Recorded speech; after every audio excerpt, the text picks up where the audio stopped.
Everyone. ഇന്ന് നമ്മൾ ചെയ്യാൻ പോകുന്നത് വളരെ ഹെൽത്തി ആയിട്ടുള്ള ഒരു ഫ്രൂട്ട് ഫലൂഡയാണ്. ഇത് വളരെ എളുപ്പത്തിൽ തയ്യാറാക്കാവുന്ന ഒന്നാണ്. ഇപ്പോൾ ചൂട് സമയമാണ്, എല്ലാവരും ഒന്ന് ട്രൈ ചെയ്ത് നോക്കണം. ഇത് വളരെ സിമ്പിളായിട്ട് ഉണ്ടാക്കാൻ പറ്റുന്നതാണ്. ഇതിനായിട്ട് നമ്മൾ എടുത്തിരിക്കുന്നത് സേമിയ, ചിയാ സീഡ് വെള്ളത്തിട്ട് കുതിർത്തത്, മിൽക്ക്, കസ്റ്റാർഡ് പൗഡർ, ഐസ്ക്രീം.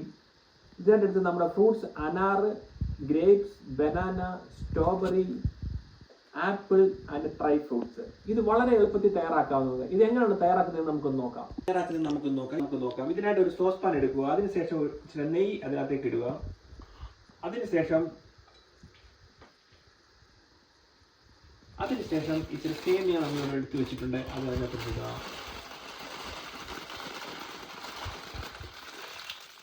സേമിയ നന്നായി ഒന്ന് ഇളക്കുക. ഇച്ചിരി ഡ്രൈ ആകുമ്പോൾ ഇതിലേക്ക് അല്പം മിൽക്ക് ഒഴിക്കുക.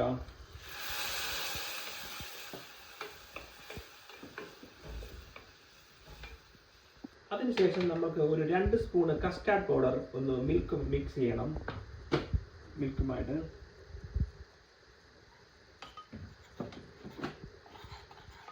കസ്റ്റാർഡ് പൗഡർ മിക്സ് ചെയ്ത് ഇതിലേക്ക് ചേർക്കുക.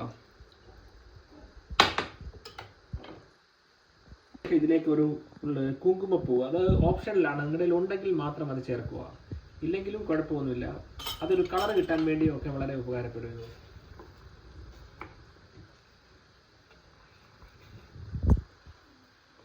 ആവശ്യത്തിന് ഷുഗറും ഇടുക. ഇതെങ്ങനെയാണ് നമുക്ക് തയ്യാറാക്കുന്നത് നോക്കുക. ഇത് വളരെ എളുപ്പത്തിൽ തയ്യാറാക്കാവുന്ന ഒന്നാണ്. ഇതിനായിട്ട് ആദ്യം നമുക്ക് കുതിർത്ത് വെച്ച ചിയാ സീഡ് ഇതിലേക്ക് ഒഴിക്കാം, 2 സ്പൂണ്. അതിനുശേഷം നമ്മുടെ സേമിയ ഇവിടെ റെഡി ആയിട്ടിരിപ്പുണ്ട്, അതിലും 1 സ്പൂൺ ഇതിനകത്ത് ഒഴിക്കാവുന്നതാണ്. അതിനുശേഷം നമ്മുടെ ഫ്രൂട്ട്സ് ഇതിലേക്ക് ഇടാം. എല്ലാം ഓരോ സ്പൂൺ വെച്ച് ഇടാം.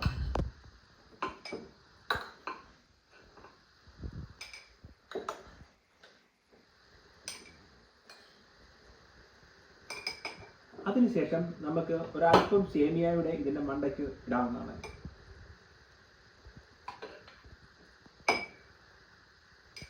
അതിനുശേഷം ഒരു ലെയർ ഫ്രൂട്ട്സ് കൂടെ ഇതിൽ ആഡ് ചെയ്യാവുന്നതാണ്.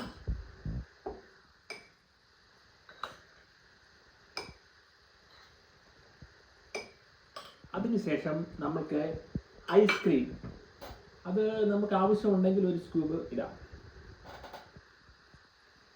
ഐസ്ക്രീം ഇട്ടതിന് ശേഷം നമ്മുടെ ഡ്രൈ ഫ്രൂട്ട്സ് ഇവിടെ റെഡി ആയിട്ടിരിപ്പുണ്ട്, അതും 1 സ്പൂണ്.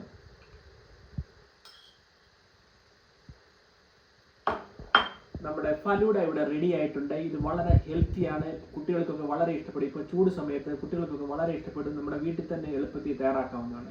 എല്ലാവരും ഒന്ന് ട്രൈ ചെയ്യുക. നമ്മുടെ വീഡിയോ ഇഷ്ടപ്പെട്ടാൽ ലൈക്ക് ചെയ്യുക, ഷെയർ ചെയ്യുക, സബ്സ്ക്രൈബ് ചെയ്യാനും മറക്കരുത്. ഇത് എല്ലാവരും ഒന്ന് ട്രൈ ചെയ്ത് നോക്കണം. വളരെ നല്ലതാണ്. എല്ലാവരും ഒന്ന് ട്രൈ ചെയ്ത് നോക്കുക. Thank you.